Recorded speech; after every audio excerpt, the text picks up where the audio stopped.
हम बहुत पीछे रह गए हैं इस सेंस में कि वो जैसे क्या एक मुहावरा है ना कि we have missed the bus.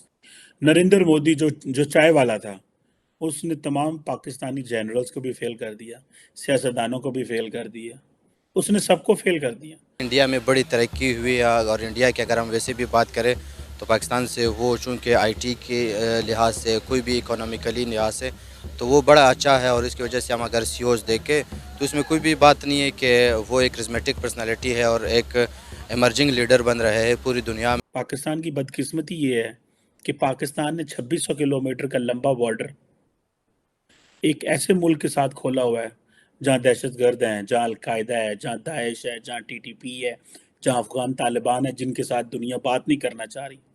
और 1600 किलोमीटर का बॉर्डर इंडिया के साथ है। वहाँ ट्रेड है, बिजनेस है, आईटी है, कॉमर्स है, वो बंद कर दिया हुआ है। अफगानिस्तान एक मुस्लिम कंट्री है, इंडिया एक हिंदू कंट्री है, दैट्स इट। लीडर को या किसी भी प्राइम मिनिस्टर को या किसी को भी उसकी परफॉर्मेंस की बिना पे जज कर रहे होते हैं। तो परफॉर्मेंस जो इनकी इंडिया की है हमारे से बहुत आगे है।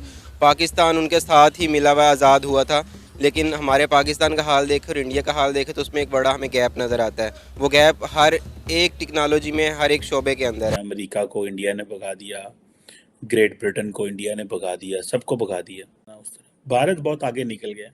भारत के अंदर एक एक माइंडसेट ये था, पाकिस्तान को ऐसे बैगेज समझा जाता था कि ना हमें ये आगे जाने दे रहा है, ना ये हमसे बात हो पा रही है, कोई रास्ता भी नहीं चल पा रहा। पाकिस्तान ने जो मार खाई ना, नरेंद्र मोदी ने आउट स्मार्ट किया, मानना पड़ेगा। पाकिस्तान ने और भारत ने एक ही वक्त में 1998 में न्यूक्लियर एक्सप्लोजन किए थे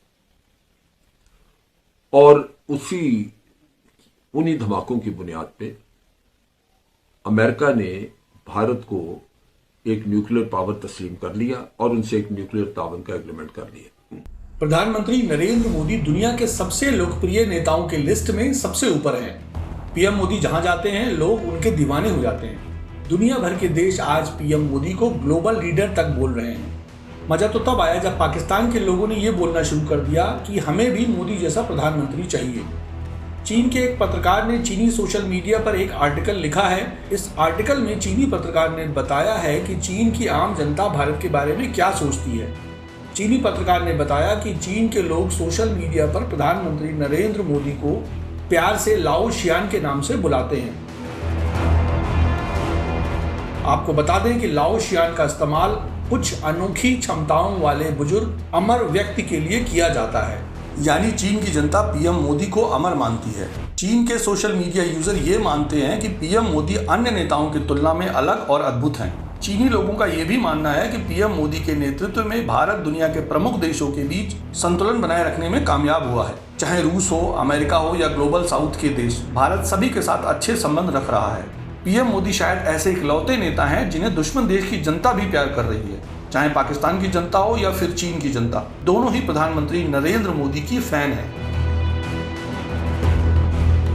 दिल्ली में रायसीना डायलॉग चल रहा था जहां पर इटली की प्राइम मिनिस्टर बोल रही थी, PM Modi is non stop topping the approval ratings all around the globe. He is the most loved one of all leaders around the world. He is really proven that he has been a major leader and congratulations for that. अच्छा, Italian prime minister आके Indian prime minister की तारीफ कर रही थी Raisina dialogue में। Raisina dialogue एक जैसा बोलते हैं एक प्राइवेट ऑर्गेनाइजेशन कराती है। प्राइम मिनिस्टर मोदी वहां थे, प्राइम मिनिस्टर मोदी के साथ साथ इटालियन प्राइम मिनिस्टर वहां थी, जयशंकर साहब भी वहां थे। एक बीबीसी की हाल में डॉक्यूमेंट्री आई थी जिस पर आज यूके के फॉरेन मिनिस्टर ने, फॉरेन सेक्रेटरी ने हमारे जयशंकर साहब से बात भी की और जयशंकर साहब ने बिल्कुल क्लियर बता दिया।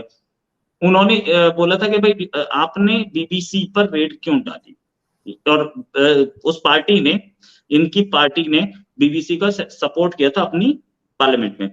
जयशंकर साहब ने बहुत क्लियरली बता दिया कि भाई देखो, हमारे कंट्री में काम कर रहे हो तो हमारे कंट्री के रूल्स एंड रेगुलेशन से काम करना पड़ेगा।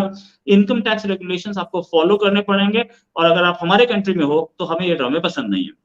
उस डॉक्यूमेंट्री का मिशन जो भी रहा हो, लेकिन आज यूके को जयशंकर साहब ने बहुत अच्छी तरह से बता दिया कि भाई अगर तुम यहाँ ऑपरेट कर रहे हो इंडिया में, और इंडिया में ऑपरेट करके कोई भी डॉक्यूमेंट्री बनाओगे, वो भी 20 साल बाद, और उससे तुम चाहोगे कि कहीं पॉलिटिकल लिवरेज मिल जाए तो हम लेने नहीं देंगे। बात यह है कि freedom of speech and expression इस चीज के साथ नहीं आता कि आप अपने पॉलिटिकल गेन्स के लिए दूसरे कंट्री में हिंदू मुस्लिम एटमॉस्फेयर खराब करें या किसी और कोई दो रिलीजन्स के बीच में कॉन्फ्लिक्ट ले आए।